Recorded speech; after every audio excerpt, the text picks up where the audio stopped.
ሰላም ጤና ይስጥልን ውድ የቻናላችን ተከታታዮች ፕሮግራማችን ቤተሰቦች ይህ አብዲራዋ ቲዩብ ነው። ፕሮግራማችንን ላይክ በማድረግ እንዲጀምሩ አዲስ የሆናችሁ ሰብስክራይብ በማድረግ ቤተሰብ እንድትሆኑ እንዲሁም ይህንን ፕሮግራም ከሀገር ውጭ የምታደምጡ ለቻናላችን ድጋፍ እንድታደርጉ በአክብሮት እየጋበዝን ምሽት በተደረገ የዩኤፋ ዩሮፓ ሊግ ጨዋታ ወደ ፈረንሳይ ተጓዘው ማንቸስተር ዩናይትድ 2-2 በሆነ ውጤት ከኦሎምፒክ ሊዮን ጋር ተለያይቶ የመጀመሪያ ዙር ጨዋታ በፈረንሳይ አጠናቆ ተመልሷል። በዚህ ጨዋታ ዙሪያ ዝርዝር ጉዳዮችን አንስተን የተወሰኑ ነጥቦች ላይ እንወያያለን።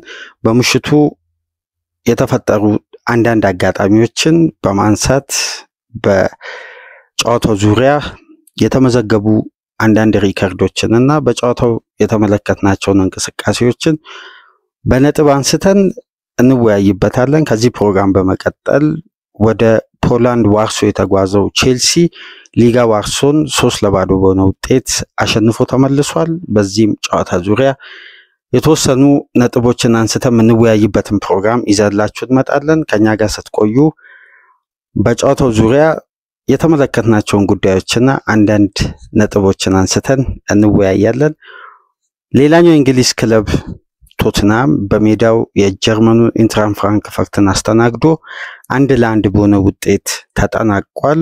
ግቦችንም እንግዲህ ሂጎ ኢኬቲኬና ለኢንትራ ፍራንክፈርት ቀዳሚ ማድረግ ሲችል ፔድሮ ፖሮ ለቶትናም አስቆጥሮ በዘንድሮ የውድድር ዓመት ከተመለከትነው ቶትናም በአጠቃላይ የምሽቱ ምርጥና ልዩ ነበር። ነገር ግን የቶትናም ጨዋታ ለተመለከተ የማንቸስተር ዩናይትድ ደጋፊዎች የመጀመሪያዋን ግብ ለኢንትራ ፍራንክፈርት ያስቆጠረው ሂጎ ኢኬቲኬን ኳሊቲውን ብቃቱን ከተመለከታችሁ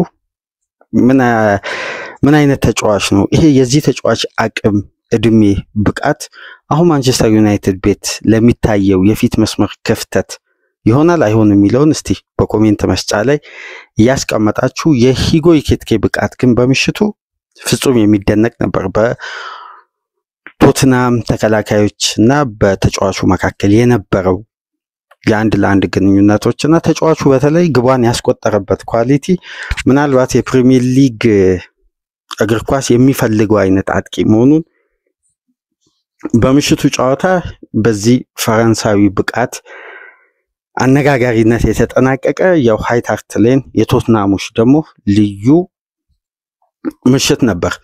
በጨዋታ በኩል በአጠቃላይ 1-1 የእንግሊዙ ክለብ ቶትናም ጨዋታውን አጠናቋል። የሂጎ ኢኬቲኬን ምናልባት ሃይላይቶቹን ካልተመለከታችሁ የዚህን ተጫዋች ግብ ያስቆጠረበት መንገድና የጨዋታውን ሃይላይት ነጥላችሁ ብትመለከቱ የተሻለ ነው ብዬ አስባለሁ። በተለይ ማንቸስተር ዩናይትድ በማቲያስ ኩኛና ሂጎ ኢኬቲኬ መካከል የተወሰኑ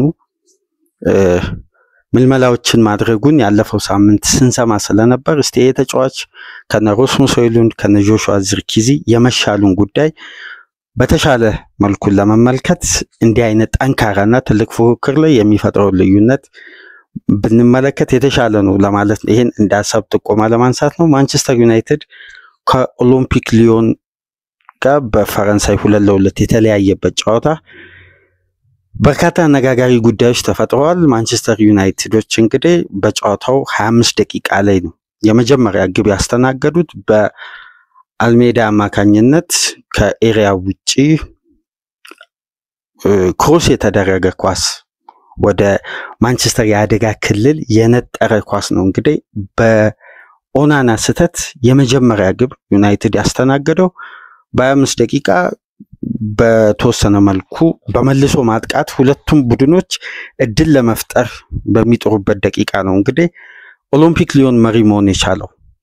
ጨዋታው ሊጠናቀቅ የመጀመሪያው 45 የተወሰኑ ሰከንዶች ሲቀሩ ማኑኤል ኡጋርቴ ሞከራትን ኳስ ሌኒየሮ በሄዲንግ አስቆጥሮ ዩናይትድን ወደ ጨዋታ የመለሰች ከረፍት በፊት ያቻነቷን ግብ አስቆጥሮ ይሄ ተከላካይ እንግዲህ ዩናይትድ ከተቀላቀለበት ጊዜ አንስቶ የመጀመሪያ ግቡን ያስቆጠረበት እንዲሁም ዩሮ ትልቅ ተስፋ ለዩናይትድ የሰጠበትም ጨዋታ ነበር።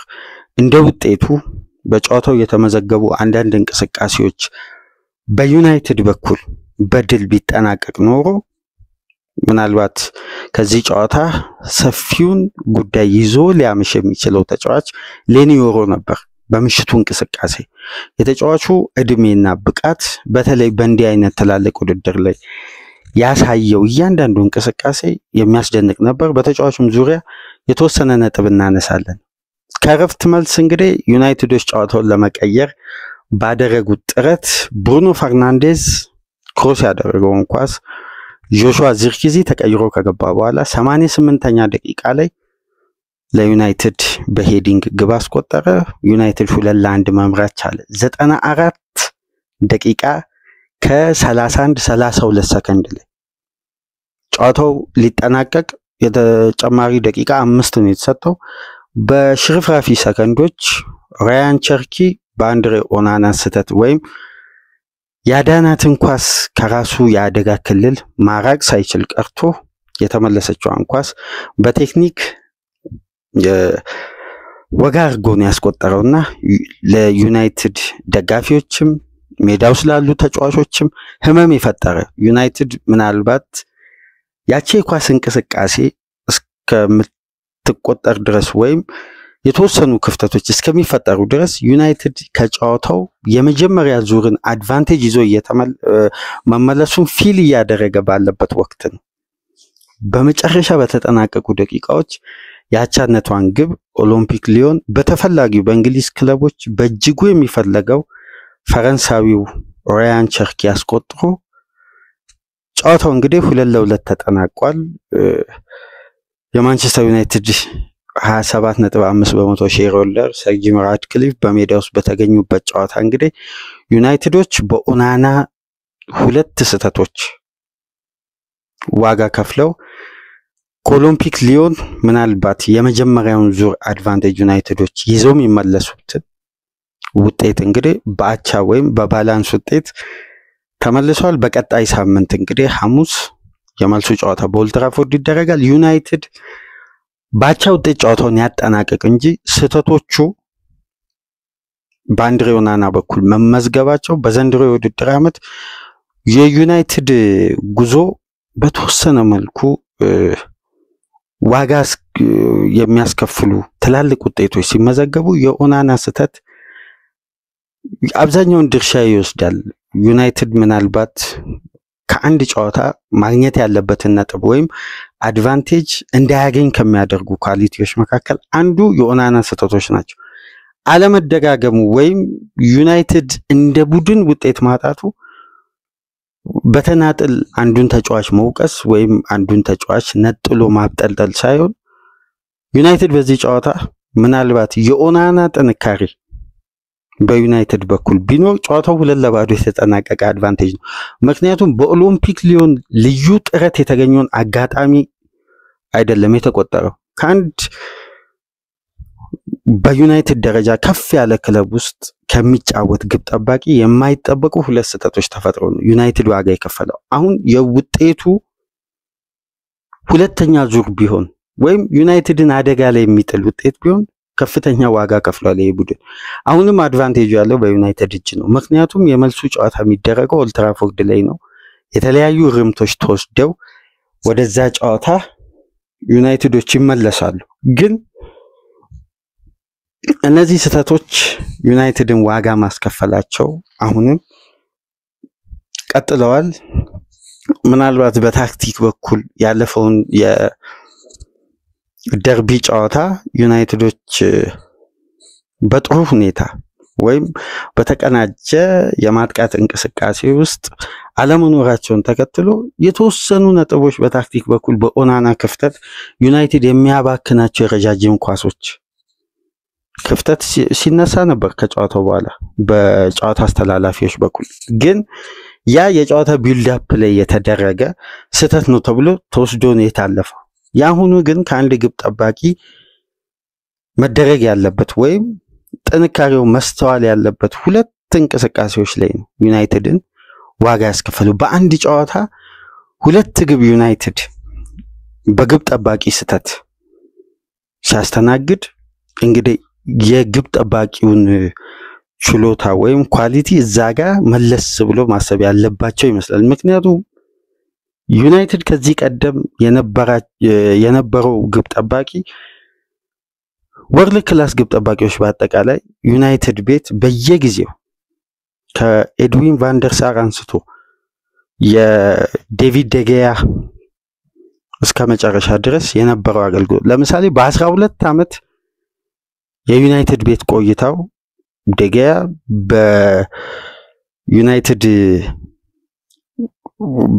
ለዩናይትድ በግብ ጠባቂነት ካገለገለበት ጊዜ አንስቶ በ12 ዓመት ቆይታው የፈጸመው ስህተት ዩናይትድ ላይ ግብ እንዲቆጠር ምክንያት የሆነ 14 ኳስ በ12 ዓመት 14 ኳስ ብቻ ተሳስቶ ነው ዩናይትድ ላይ ግብ የተቆጠረው። ከግብ ጠባቂ የተነሳ ስህተት ቡድኑ ላይ ግብ ሲቆጠር በደገያ አማካኝነት 14 ኳስ ብቻ ነው። ነገር ግን ኦናና ወደ ዩናይትድ ቤት ከመጣበት ጊዜ ከተጠናቀቀው የውድድር ዓመት አንስቶ ይሄ ካሜሩናዊ ግብ ጠባቂ ያደረገው የጨዋታ ብዛት 94 ነው። ነገር ግን በኦናና ስህተት ዩናይትድ ግብ ያስተናገደው 9 ግብ ነው። በአማካይ በ10 ጨዋታ በ10.5 ጨዋታ አንድ ግብ ዩናይትድ ያስተናግዳል ማለት ነው። ይሄ ከአንድ ግብ ጠባቂ ያውም በማንቸስተር ደረጃ ካለ ግብ ጠባቂ ፍጹም የማይጠበቅ ትልቅ ስህተት ነው። ምናልባት የውድድሩ ግዝፈት ይሄ ውጤት አስፈላጊነቱ ጫናውን ከፍ ሊያደርግ ይችላል። በእነዚህ አይነት ውድድሮችና ዩናይትድ ትልቁ የመፍትሄ መንገድ ወይም ወደ ቻምፒየንስ ሊግ ውድድር ተመልሶ ቡድኑ በፋይናንስ በሜዳ ውስጥም ባለ እንቅስቃሴ በሁሉም ረገድ በሰነቦናም በተጫዋቾችም ግዢ በመልሶ ግንባታ ውስጥ ትልቅ ተስፋ የተጣለበት ውድድር ነው። በዚህ ውድድር እንዲህ አይነት ስህተቶች ለዩናይትድ በአቋራጭ መንገድ ለመሻገር የዚህን ውድድር ዋንጫ አሳክተው ወደ ዩኤፋ ቻምፒየንስ ሊግ ውድድር ለመመለስ ካለው የቡድኑ ፍላጎት አንፃር ከሚደረገው ፉክክር በዚህ ውድድር ላይ ካሉ ተሳታፊ ክለቦች ጥንካሬ ጋር ሲነጻጸር እንዲህ አይነት ስህተቶች ጊዜና ሰዓት ሊሰጣቸው የሚገባ አይደለም። ወይ የምድብ ጨዋታ አይደለም ወይም ዩናይትድ በሌላ አድቫንቴጅ በራሱ ብቻ የሚወስነው ጉዳይ አይደለም። ይሄ ጥሎ ማለፍ ጨዋታ ጥቃቅን ስህተቶች ተጋጣሚን አድቫንቴጅ እንዲይዝ ምክንያት ይሆናሉ። ምናልባት እቺ መጨረሻ ላይ የተቆጠረችው ያቻነቷ ግብ በኦልድ ትራፎርድ ለሚመዘገበው ውጤት ተጽዕኖ ሊኖረው ይችላል።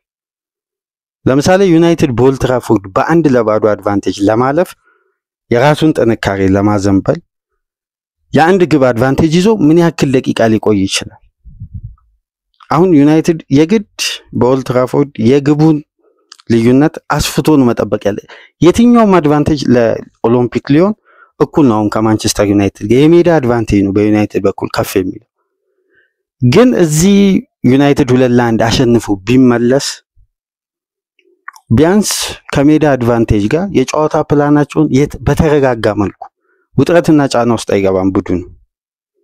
ምክንያቱም አዌይ አድቫንቴጅ ይዞ ነው የመጣውና የመጨረሻ ደቂቃ የኦናና ስህተት ለዩናይትድ አቻ መውጣት እንዲሁም መጀመሪያ ላይ የተቆጠረው በአርጀንቲናዊው አልሜዳ አማካኝነት የተቆጠረው ቅጣት ምት ከማንቸስተር ዩናይትድ አይነት ከፍ ካለ ደረጃ ካለው ክለብ ግብ ጠባቂ የማይጠበቅ ስህተት ነበር የተደረገው። እንግዲህ ሩበን አሞሪም ከጨዋታው በኋላ እንደነዚህ አይነት ስህተቶችን ያው አንድ ላይ እንደ ቡድን እየተቀበልን ነው የምንቀጥለው። ይሄ የውድድር ዓመት በእንዲህ መልኩ ነው ዩናይትድ እዚህ ደረጃ የደረሰውና ስህተቶቹ ላይ አናተኩርም። ቀጣይ ወደ ራሳችን ፎርም ለማምጣትና አሸንፎ በሁለተኛው ዙር ወደ ግማሽ ፍጻሜ ለማለፍ ነው የምናተኩረው ብሎ ቶሎ ነው ለሚዲያዎችም ሽፋን ላለመስጠት ጉዳዩ ላይ ሰፊ ዝርዝር ጉዳይ መቆየት አልፈለገም። በአጭሩ ነበር ኢንተርቪውን የቀጨው። ግን ከጨዋታው በፊት የኒማንያ ማቲች ትችት ተገቢ ነበር የሚለውን አብዛኛው እግር ኳስ ቤተሰብ እየተስማማ ነው። በተለይ ሪዮ ፈርዲናንድ እረፍት ላይ በጨዋታ ግምገማ ወቅት ቢን ስፖርት ተጋባዥ እንግዳ ነበር። ይሄ ተጫዋች እንግዲህ በቀድሞ የማንቸስተር ተጫዋች መተሸቱ ተገቢ ነው። እንዲህ አይነት ቅጣት ምት ሜዳ ውስጥ ብያለው ኳሱም ካቆምኩ በኋላ እንዲህ አይነት ስህተቶች በዩናይትድ ግብ ጠባቂዎች ደረጃ ሲፈጸም አልተመለከትኩምና ማቲች ከጨዋታው በፊት ኦናናን የተቸበት መንገድ ተገቢ ነው። በማንቸስተር ዩናይትድ ታሪክ በጣም ደካማው ግብ ጠባቂ ኦናና ነው ማለቱ ተገቢ ነው የሚል ሐሳብ አንስቷል። እረፍት ላይ ነው ይሄ። ጨዋታው ከተጠናቀቀ በኋላ አይ የማቲች ሐሳብን አረጋግጫለሁ ብሎ ጨዋታው ከተጠናቀቀ በኋላ ፈርዲናንድም ሐሳቡን በእንዲህ መልኩ ገልጿልና የኦናና ስህተት ዩናይትድን ዋጋ አስከፍሎታል። ነገር ግን በተመዘገበው ውጤት ውስጥ በተፈጠሩ ስህተት ውስጥ የምንመለከተው በጎ ጉዳይ የሌኒ ዮሮ እድሜ ለቀጣይ ዓመታት በዩናይትድ ቤት በዘላቂነት ጤንነቱ ከተጠበቀ ተጫዋቹ በጥሩ የፊዚካል ፊትነስ የሚገኝ ከሆነና በዚህ ኳሊቲው ላይ ልምድና ብቃቱን እያሻሻለ በዩናይትድ ቤት በውጤታማነት የሚዘልቅ ከሆነ ለረጅም ጊዜ ቡድኑን በተከላካይ ስፍራ የጠፋውን አለመረጋጋትና ኳሊቲ ሊመልስ የሚችል ብቃት እንዳለው በምሽቱ ጨዋታ ተመልክተናል። የዚህ ተጫዋች አገልግሎትና ፍጹም የተሻለ እንቅስቃሴ በዘንድሮ የውድድር ዓመት በተለያዩ ጨዋታዎች አይተናል። ግን የምሽቱ ይለይ ነበር የሌኒ ዮሮ እና በዘንድሮ የውድድር ዓመት አንድ ዘሳን ይዞ የወጣው ዘገባን ያለፈው ሳምንት ስመለከት ነበር እና ሪካርዶ ካሊፊዮሪን ጨምሮ ያልተሳኩ ዝውውሮች ብሎ ሌኒ ዮሮን ጠቅሶ ነበር። ነገር ግን ይሄ የውድድር ዓመት ሳይጠናቀቅ ነው ዘሳን እንዲህ አይነት ሐሳብ ያነሳው። የምሽቱ ጨዋታ ግን እንደነዚህ አይነት ሐሳቦችንም የሚቀይር ነበር። የዚህ ተጫዋች አስተዋጽኦ ግብም ማስቆጠሩ ብቻ ሳይሆን በመከላከሉ በኩል ዩናይትድን በደንብ ሲረዳ እንደነበር ተመልክተናል። አሁንም በዩናይትድ ቤት ካለፉት ጊዜያት ያልተሻሻሉ ያልታረሙ በተለይ ደግሞ በዩናይትድ ቤት እየተለመደ የመጣው አንዳንድ ክፍተቶች አሉ። የተጫዋቾች የግል ብቃትና በራስ መተማመን ከጊዜ ወደ ጊዜ እየወረደ በትችት በተለያዩ ጉዳዮች የተጫዋቾች አእምሯዊ ዝግጁነት እየወረደ መምጣቱን አሁንም እያስተዋልን ነው። በዚህ ውድድር ይሻላሉ የተባሉ ተጫዋቾችም አሁን ላይ ብቃታቸውን አውጥተው ለማሳየት እየተፈተኑ ነው የሚገኙት። ሚዲያው በየሳምንቱ የራሱን የሆነ ትችት ያቀርባል። የተጫዋቾች ኳሊቲ ለመመለስ ቢያንስ ጥረቶች እንዲኖሩ ተስፋዎች እንዲኖሩ የተለያዩ ጉዳዮችን አሻሽለው ለቀጣይ ጨዋታ እንዳይመጡ ከሚዲያው ከቀድሞ ተጫዋቾች የሚነሱ ሐሳቦች ተጫዋቾችን በራስ መተማመን እንዳወረደ በሜዳ ውስጥ ያለ እንቅስቃሴ ያሳያል። የሁለቱ የፊት መስመር ተጫዋቾች የአሊያንድሮ ጋርናቾና የራስሙስ ሆይሉንድ በራስ መተማመን ከጊዜ ወደ ጊዜ ከመሻሻል ይልቅ መውረዱ እየታየ ነው። በምሽቱ ጨዋታ እንግዲህ በዚህ ውድድር የተሻለ ከሊግ ጨዋታ ይልቅ በእንደነዚህ አይነት ኮምፒቲሽኖች ላይ የተሻለ አፕሮች አለው ተብሎ የሚነገርለት ራስሙስ ሆይሉንድ በ10 የአውሮፓ ሊግ ጨዋታ 5 እንዳስቆጠረ እናስታውሳለን። ነገር ግን ከረፍት በፊት ብቻ በነበረው እንቅስቃሴ 10 ተች ነው ማድረግ የቻለው። 2 እድሎችን አግኝቷል። በፓትሪክ ዶርጉ ክሬት የተደረገ ጥሩ አጋጣሚ አግኝቶ መጠቀም አልቻለም። ተጫዋቹ በራስ መተማመኑ እንደወረደ በግልጽ የታየበት ጨዋታ ነበር እና ባለፉት 25 ጨዋታዎች 1 ግብ ነው ማስቆጠር የቻለው። ይሄ በዩናይትድ የፊት መስመር አማራጭ በኩል ያለውን አሁን ላይ የሚታየውን ትልቁን ክፍተት የሚያጋልጥ ቁጥራዊ መረጃ ነው። በተጨማሪ የቡድን አጋሩ ጋርናቾ በ28 ጨዋታ 1 ግብ ነው ያስቆጠረው። በምሽቱ ጨዋታ ያላቸው በራስ መተማመን ምን ያክል በሜዳ ውስጥ ወርዶ ከኳስ ጋር ያላቸው ግንኙነት አንድን ነገር ክሬት ለማድረግ የወትሮ አይነት እንቅስቃሴ ወይም በተደጋጋሚ የተጋጣሚን ተከላካይ የሚያስጨንቁበት መንገድ ሳይሆን ወዳልተገባ ዳይሬክሽን ኳሶችን ይዘው በመሄድ ወይም ተርን የሚያደርጉበት ፖዚሽን ለተጋጣሚ ቡድን ምቹ የሆነ ኤሪያዎችን እየተጠቀሙ ነበር ሲጫወቱ የነበሩትና ይሄ ከተጫዋቾች በራስ መተማመን ጋር በቀጥታ የሚገናኝ ነበር የተጫዋቾቹ እንቅስቃሴና ይሄ ምናልባት ለሩበን አሞሪም የዘንድሮ የውድድር ዓመት በቀሪ የፕሪሚየር ሊግ ጨዋታዎችና በዩሮፓ ሊግ ውድድር ለሚኖረው ፈተና አንዱ ሊሆን ይችላል። ይህም በራስ መተማመን የመመለስ ኃላፊነት አሰልጣኙ ሊወድቋል። ከሁለት ወር በኋላ ከፌብሩዋሪ በኋላ እንግዲህ ኮቢ ማዮኑ ተቀይሮ መግባት ይችላል። ይሄ ለዩናይትድ በጎ ዜና ነው። በዘንድሮ የውድድር ዓመት ተጫዋቹ ረጅም ጊዜ ከሜዳ ርቆ በፊትነስ ችግር በተለያዩ ጉዳዮች ከሜዳ ሲርቅ ነበር። በምሽቱ ጨዋታ ተቀይሮ መግባት ይችላል። ነገር ግን ብሩኖ ፈርናንዴዝ አሁንም የማንቸስተር ዩናይትድ ተጽዕኖ ፈጣሪ ተጫዋች ነው። ይሄ ተጫዋች በዘንድሮ የውድድር ዓመት 30 ከዛ በላይ ግቦች ላይ ቀጥተኛ ተሳትፎ በማድረግ የተለየ የውድድር ዓመት በግሉ እያሳለፈ ነው የሚገኘው። ለቡድኑ ውጤት ለሚመዘገበው እያንዳንዱ ውጤት ላይ የበኩሉን ድርሻ እየተወጣ ነው። በሚችለው አቅም ዩናይትድን እያገለገለ ነውና የምሽቱን አሲስት ተከትሎ በዩኤፋ ዩሮፓ ሊግ በግብ ላይ ቀጥተኛ ተሳትፎ በማድረግ ከዚህ ቀደም ኦባሚያንግ 43 ግብ ላይ ቀጥተኛ ተሳትፎ በማድረግ ሪከርዱን በጋራ ከብሩኖ ፈርናንዴዝ ጋር አብሮ መያዝ ችለው ነበር። የምሽቱን አሲስት ተከትሎ ብሩኖ ፈርናንዴዝ በቀጥታ 44 ግቦች ላይ ተሳታፊ በመሆን ሪከርዱን መያዝ ችሏል። በ20 ግብ በ20 አሲስት በ24 ግብ ኦባሚያንግ 34 ግብ በማስቆጠርና 9 ግብ የሆኑ ኳሶችን አመቻችቶ በማቀበል ነበር ሪከርድ መያዝ የቻለውና በአጠቃላይ ለዩናይትድ የተመዘገበው ውጤት ለዩናይትድ አስከፊ አይደለም፣ ግን ማሸነፍ የሚችልበትን ጨዋታ በኦናና ስህተት ምክንያት አጥቷል ቡድኑና ይሄ ምናልባት የሚያስቆጭ ሁለተኛ ዙር ጨዋታ ውጤት እንዳይመዘገብ ነው አብዛኛው የእግር ኳስ ቤተሰብ የዘጋው። ያቺ ስህተት ዩናይትድ ከዚህ ውድድር ቢንሸራተት ወይም ውጪ ቢሆን በቀጥታ ኦናናን ተወቃሽ ሊያደርግ የሚችል የመጨረሻ ደቂቃ የተወሰኑ ሽርፍራፊ ሰከንዶች ሲቀሩ ናቸው ዩናይትድ ግቡን ያስተናገደውና ብሩኖ ፈርናንዴዝ 16 ግብ 18 ግብ የሆኑ ኳሶችን አመቻችቶ በማቀበል እንግዲህ በዩናይትድ ቤት የዘንድሮ የውድድር ዓመት ልዩ ተጫዋች ሆኗል። በአጠቃላይ ግን ዩናይትድ ባደረገው 11 የዩሮፓ ሊግ ጨዋታዎች 6ቱን አሸንፎ በ5ቱ አቻ ወጥቶ ምንም አይነት ሽንፈት ያላስተናገደ አሁን ብቸኛ ቡድን ማንቸስተር ዩናይትድ ነው። ይህን ሪከርድ እንግዲህ ለማስቀጠል በቀጣይ ሳምንት ኦልድ ትራፎርድ ላይ ዩናይትድ የመልሱን ጨዋታ ይህን ያቻ ውጤት በድል ተወጥቶ ወደ ቀጣዩ ዙር ለማለፍ ከኒውካስሉ ጨዋታ በኋላ ኦልድ ትራፎርድ ላይ ማንቸስተር ዩናይትድ ሊዮንን ያስተናግዳል።